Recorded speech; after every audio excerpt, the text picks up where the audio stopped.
네, 개묘년 긍정 토끼의 해가 밝았습니다. 1년은 보통 그 52주간으로 이렇게 구분이 되는데 올해는 특이하게 그 첫날인 1월 1일이 주일로 시작해서 마지막 날인 12월 31일도 역시 주일로, 그래서 꽉 찬 그런 53주간을 보내게 됩니다. 이런 경우를 저는 철이 들어서 처음 경험하는 것 같습니다. 아무쪼록 이 새해에 여러분의 가정과 일터가 하나님의 신령한 복으로 꽉 채워질 수 있기를 기원합니다. 또 새해에는 하나님의 그런 복으로 꽉 채워지기에 합당한 그런 그 실천을 열심히 할 수 있기를 기원합니다. 뭐 아멘 하는 소리가 좀 못하네요. 어느 순간 운 좋게도 복이 뚝 떨어져서 내 품에 안기게 되기를 기대하고 비는 마음이 기복신앙입니다. 우리 그리스도인들 역시 세상 사람들과 마찬가지로 그런 복들을 사모하지만은 그 복의 통로를 다른 데서 찾는다는 데에 그 차별성이 있습니다.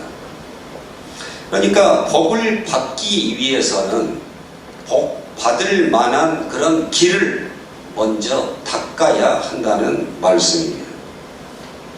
하나님께서 어떤 사람은 그냥 각별히 사랑해서 막 넘치도록 퍼부어 주시고, 어떤 사람은 그냥 무단히 미워해서 근근히 살아가도록 하시는 것이 결코 아닙니다.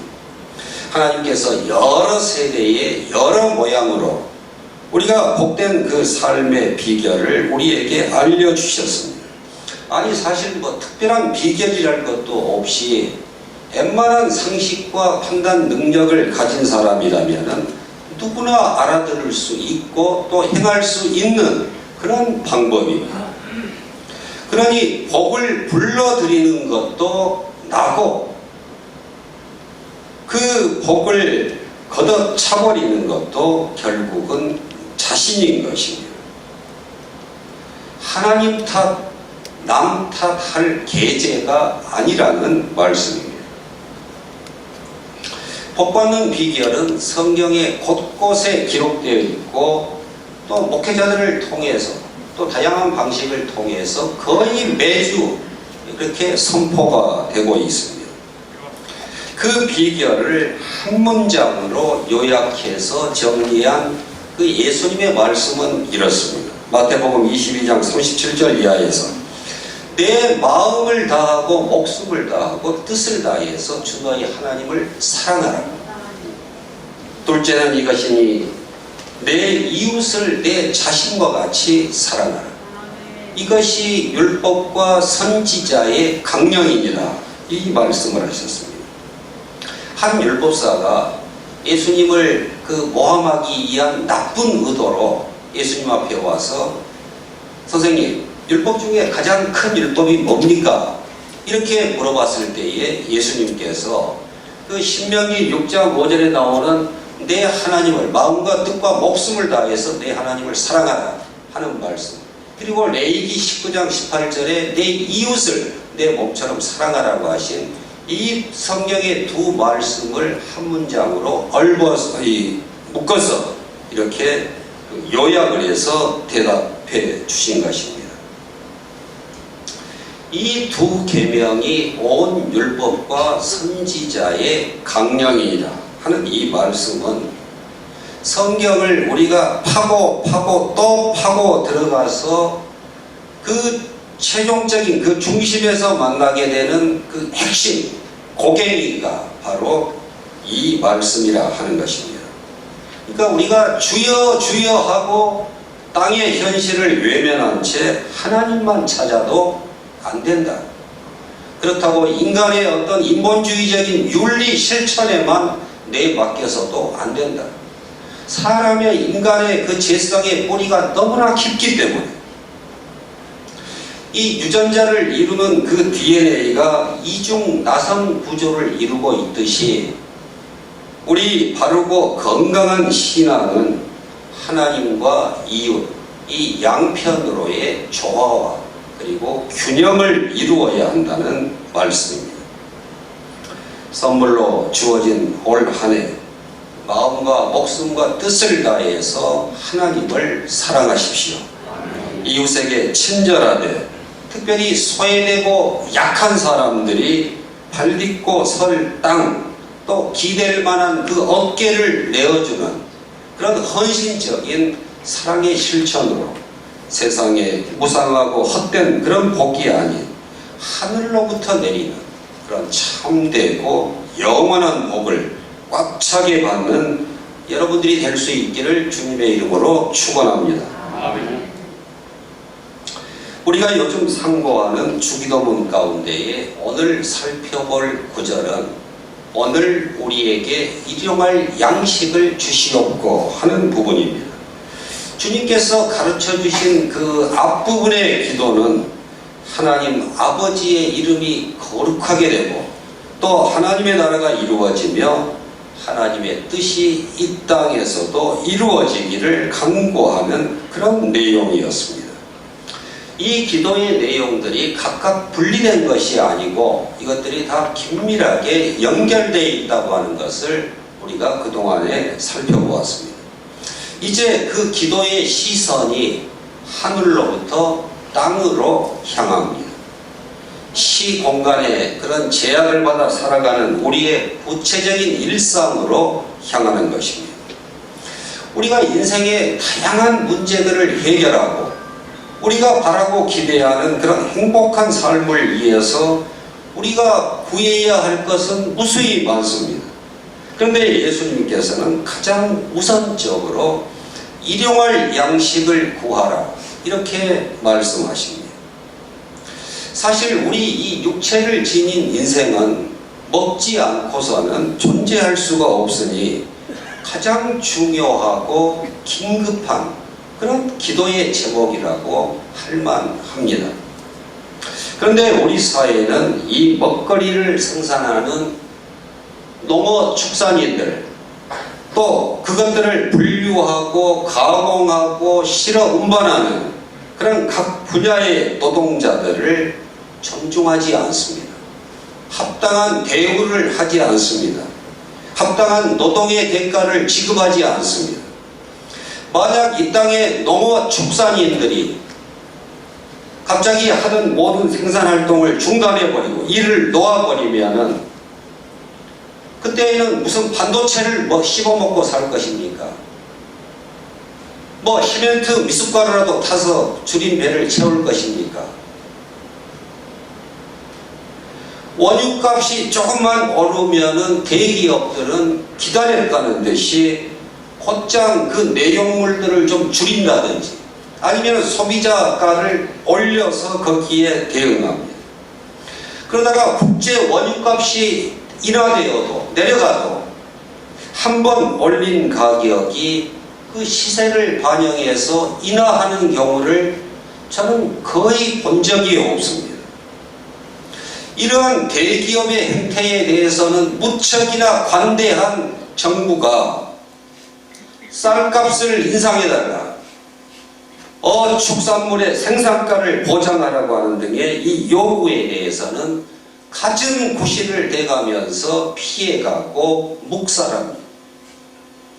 더 이상 기계에 끼어서 죽기 싫다고 하루 14시간 이상 트럭을 운전하면서 도로에서 다치거나 죽기는 싫다고 노동자는 기계가 아니라 인간이라고 하는 이 절박한 생존권 요구에 대해서는 귀족 노조니 불법 파업이니 하는 이런 딱지들을 서둘러 붙여서 여론을 호도하고 노동자들이 도저히 감당할 수 없는 그런 어떤 천문학적인 액수의 손해보상금으로 으름장을 놓더니 이제는 급기야 대통령 입에서까지 이러한 노동자의 생존권 요구가 북한의 핵 위협에 비견되는 그런 위험 요소요 사회악이라고 하는 그런 발언까지 나올 지경에 이르렀습니다.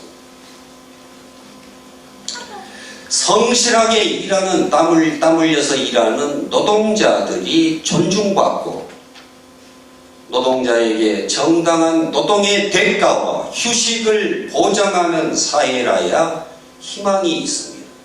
장래가 있습니다. 그게 진정한 선진국의 지표라고 저는 확신합니다. 제가 중고등학교를 다닐 때만 해도 도시락을 싸보지 못하는 학생들이 한 반에 이렇게 한두 명씩은 꼭 있었던 것 같습니다. 아마 제가 미처 살피지 못해서 그렇지 그보다 더 많은 학생들이 그렇게 굶주리는 학생들이 있었는지도 모릅니다. 저에게 무슨 특심한 어떤 자애심이 있어서가 아니라 사람이라면 누구나 가질 만한 그 기본적인 그 양심 때문에 그런 친구들을 두고 밥을 먹는 게 몹시 불편했던 그런 기억이 납니다. 지금 국민소득 4만 불 시대라고 하지만 여전히 잊을만 하면은 가난과 굶주림으로 인해서 유명을 달리하거나 극단적인 선택을 하는 그런 안타까운 소식들이 들려옵니다. 그렇기는 하지만은 전반적으로 볼 때에 우리 사회는 최소한 그 보릿고개는 넘어선 듯 극복한 듯 합니다. 오히려 버려지는 그 음식물 처리에 골머리를 앓고 비만을 관리하기 위한 그런 사업장들과 프로그램들이 우후죽순처럼 생겨납니다. 이런 현실에서 우리가 드리는 오늘 우리에게 일용할 양식을 주시옵고 하는 이 기도의 내용이 과연 우리에게 얼마만큼의 절박함과 그리고 현실성을 가질 수 있는지 심히 의문스럽습니다. 그럼에도 불구하고 저는 이 기도가 여전히 현실적인 적합성과 그리고 간절함을 담고 있다고 봅니다. 첫 번째로 이 기도는 우리 인간 생명에 그 존립을 가능하게 하는 그 근원지가 어디인지를 우리에게 알려준다고 하는 측면에서 그렇습니다.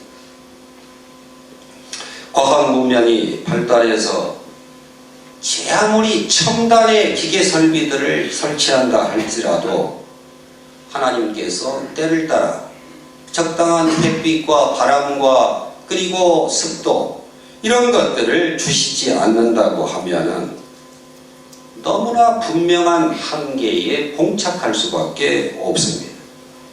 그게 우리 인류 문명의 한계입니다. 하긴 요즘의 자연 환경은 하나님을 탓하고 하나님께 바랄 일도 아닙니다. 지금 지구촌의 곳곳에 쏟아지는 폭설도 이게 온난화와 긴밀하게 연관되어 있다고 합니다. 기계 시설의 자동차를 비롯해서 공장의 기계들 이런 아무튼 기계 시설의 가동과 그리고 각종 그 난방 등으로 인해서 대기 중에 수증기가 필요 이상으로 많아지고 그것이 찬 공기와 만나서 이렇게 폭설이 쏟아지게 된다는 것입니다. 어디 폭설뿐입니까? 우리 인류의 생존 자체를 시시각각 위협해오는 폭우와 폭염, 해일 등 이런 이상기후들이 편리와 풍요만을 맹목적으로 추구하는 우리 인간의 그 절제되지 않은 욕심에서부터 비롯된 탓이 절대적이에요. 만약 예수님께서 이 시대에 출생해서 활동하셨다면 틀림없이 이런 이상기후, 생태계의 파괴에 대해서 많은 지적을 하고 또 가르침을 베푸셨을 것이라고 저는 생각합니다. 우리 인류가 망쳐놓은 이 자연 환경을 하나님 탓하면 안 되는 것이죠. 그래서 일용할 양식을 구하는 기도는 무엇보다도 우리 생명의 근원이 하나님이신 것을 거듭거듭 확인해서 그 생명의 유지와 보존을 가능케 하는 그 양식 앞에 우리가 경외심을 갖고 하나님의 은혜와 노동자들의 수고에 감사하며 사는 그런 삶을 우리에게 우선적으로 가르치는 것입니다.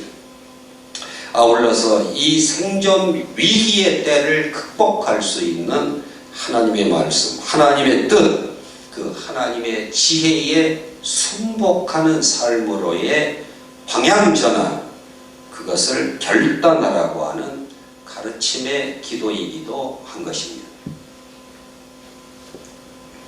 한마디로 멸망의 길에서부터 떠나 살 길을 택하라고 하는 간절한 호소요, 애끓는 권면인 것입니다.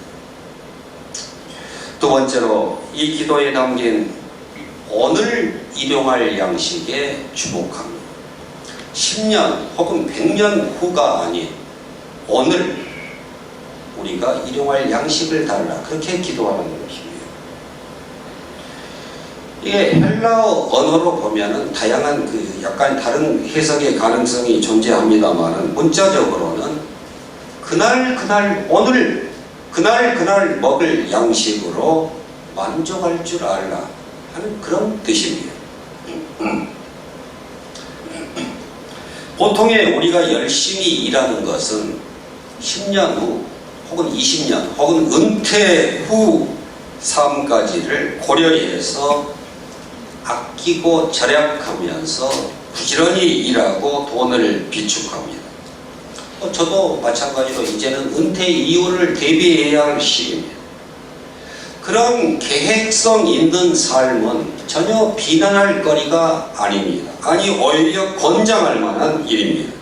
다만 문제는 나의 장래가, 나의 계획, 나의 노력, 나의 의지, 나의 준비 여하에 달려있다고 철석같이 믿고 나의 행복을 내 스스로 성취하려고 하는 그러한 삶의 태도와 자세입니다. 그런 인생에는 하나님이 개입할 자리가 없습니다. 나의 계획, 나의 능력, 나의 수완이 주가 되는 것이고 하나님은 나의 그러한 계획을 성취하는 데 있어서 수단과 방편으로서의 그런 종의 자리로 내침을 당하고 많은 것입니다. 출애굽기 16장에 보면 유명한 만나와 메추라기 이야기가 기록되어 있습니다. 하나님께서 이스라엘 백성들이 굶주리지 않도록 만나와 메추라기를 주셨는데 그러면서 안식일 전날을 제외하고는 평일에는 그날 먹을 만큼만 거두어라 이렇게 명령을 하셨습니다. 그런데 그 하나님의 명령을 믿지 못하고 하나님의 약속을 믿지 못하고 그 다음날의 양식이 염려된 사람들은 다른 사람보다 더 늦게 남아서 부지런히 더 많은 양의 만나와 메추라기를 거두었던 것입니다. 세상적인 안목으로 보면은 몹시 지혜롭고 부지런한 근면한 사람들입니다. 하지만 하나님의 명령에 불순종해서 욕심껏 거둬들인 그 양식에서는 이내 벌레가 생기고 악취가 풍기게 되었다 하는 것 아닙니까? 나의 미래를 위한 계획성 있는 준비는 반드시 필요한 것이지만 그 준비 과정이 하나님을 믿지 못하고 그래서 하나님의 기뻐하시는 뜻에서 떠나서 육적인 욕심을 채우는 데에 급급하다 보면은 그것은 우리를 살리는 생명의 양식이 되지 못하고 오히려 자신과 그 주변의 사람들까지 힘들게 하고 괴롭히는 벌레요 악취로 변질되고 만다는 그런 교훈입니다. 이번에 사면 복권된 이들 가운데에 이런 악취 풍기는 엉터리들이 적지 않아 보입니다. 그 사람들이 다른 사람들보다 가진 것이 적어서 그런 짓을 했습니까? 절제할 줄 모르니 만족할 줄 모르고 도무지 인생에 만족을 할 줄 모르니 감사할 리가 없고 나와 내 자손들은 내가 책임진다 하면서 100년, 1000년 동안 먹고 누릴 것 장만하느라 수단 방법을 가리지 않은 그런 결과였던 것이죠. 재성을 가진 우리 인간의 욕심은 이와 같이 한계가 없습니다. 끝이 없는 것이죠. 이는 우리 개개인뿐만 아니라 주님의 교회에도 똑같이 적용되는 영적 원리, 신앙의 원리입니다. 당장에 일용할 양식으로 근심하고 걱정하지 않을 그런 수준이 되었으면은 에베네셀 하나님께서 여기까지 인도하고 또 보호해 주셨으면은 이제는 일용할 양식이 없어서 요즘 말로 요즘 현대적인 표현으로 바꾸면은 생활상의 여러 가지 어려움과 곤란을 겪는 그런 교회와 이웃들을 돌아보아서 섬김과 나눔을 베푸는 것이 마땅하지 않겠느냐는 그런 주님의 호소와 가르침이 오늘 우리에게 일용할 양식을 주시옵고 라고 하는 이 기도에 담겨 있다는 것입니다. 자족하는 비결을 깨치고 훈련해야 한다는 말씀입니다. 귀 있는 자는 들으십시오. 잠언 11장 24절 25절의 말씀. 흩어 구제하여도 더욱 부하게 되는 일이 있나니 과도히 아껴도 가난하게 될 뿐이니라. 구제를 좋아하는 자는 풍족해질 것이고 남을 윤택하게 하는 자는 자신도 윤택하여지리라. 세 번째로 우리가 주목할 부분은 일용할 양식을 주시되 나에게만 주시라 아니고 우리에게 주시라고 하는 이 요청입니다. 이 우리는 누굽니까? 우리 가족. 조금 범위를 넓히면 내가 출석하고 있는 우리 교회, 조금 더 범위를 확대하면 내가 속해 있는 우리 민족. 물론 그렇습니다.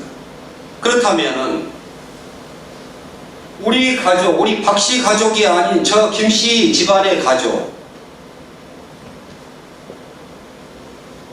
세월호나 이태원 참사로 인해서 사랑하는 이들을 잃고 양식이 도무지 목으로 넘어가지를 않는 그 유가족들, 마실 물이 없고 먹을 음식이 없어서 굶주리고 병들어 죽어가는 그 가난한 나라의 그 민족들은 주님께서 가르쳐주신 이 기도의 우리와는 상관없는 사람들입니까? 좀 안 되기는 했다마는 어떡하겠어. 흘낏 쳐다보고 아무 일 없었다는 것이 그냥 지나쳐도 좋을 사람들입니까? 남아는 쌀이 남아 돌아서 골치를 않는데 만성적인 식량 생산 부족으로 영양실조 상태에 허덕이는 북한의 동포들은 그 우리에서부터 제외되어야 합니까? 이웃 종교인들, 성소수자들, 외국인 노동자들, 이런저런 사유로 감옥에 갇힌 자들, 노숙인들, 이들은 절대로 우리 안에 포함시켜서는 안 되는 부류의 사람들입니까? 너희는 이렇게 기도하라. 오늘 우리에게 일용할 양식을 주시옵고. 이 우리에서 제외돼도 좋고 또 제외시켜야 마땅한 사람은 아무도 없거니와 한 사람도 없습니다. 사람뿐만 아니라 더불어 살아가는 이 땅의 모든 생명이 이 우리 안에 우리와 함께 있는 것입니다. 하나님께서는 우주 만물을 사랑으로 창조하시고 그 모든 생명을 은혜로 돌보시는 자상한 아버지이시기 때문이요. 우리 모두는 다 그분의 자녀이기 때문입니다. 여러분들 자식들을 키워봐서 알지 않습니까?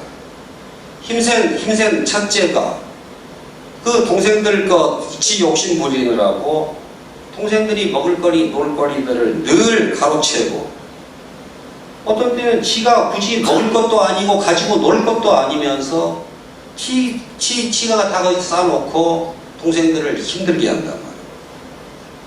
그것을 지켜보는 부모의 마음이 어떻겠습니까? 아들네 부부는 그럭저럭 살아가는데 큰 불편함이 없는데, 딸네 부부는 쩔쩔매고 살아갑니다. 또 그런 집에는 왜 이렇게 또 자식들은 주렁주렁 매달리는지.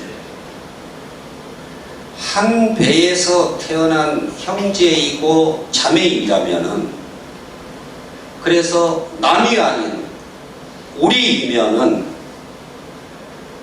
그 사정과 형편을 헤아려서 어떻게든 도움의 손길을 내밀어야 마땅하지 않겠습니까?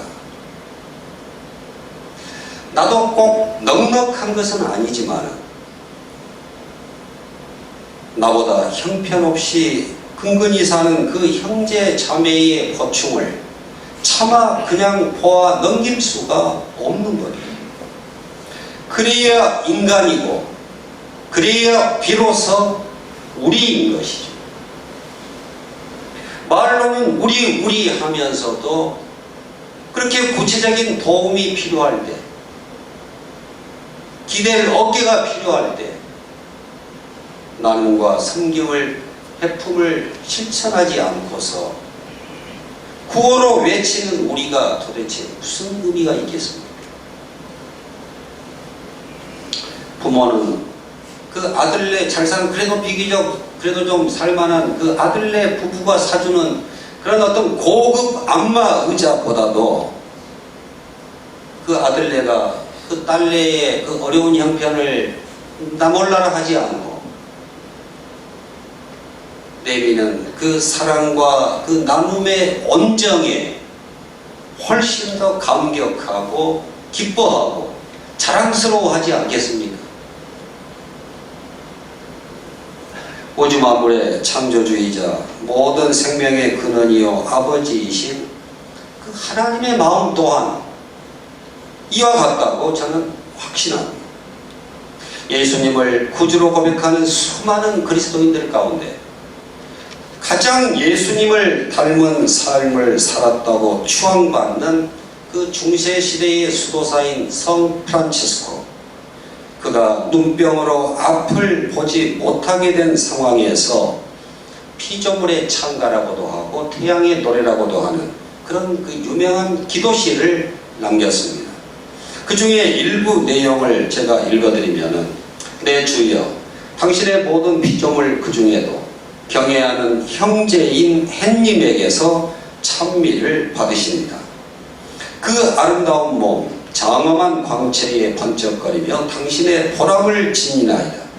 지존이시여, 자매인 달이며 별들의 찬미를 내 주여 받으소서. 빛 맑고 절묘하고 어여쁜 저들을 하늘에 마련하셨음이니이다.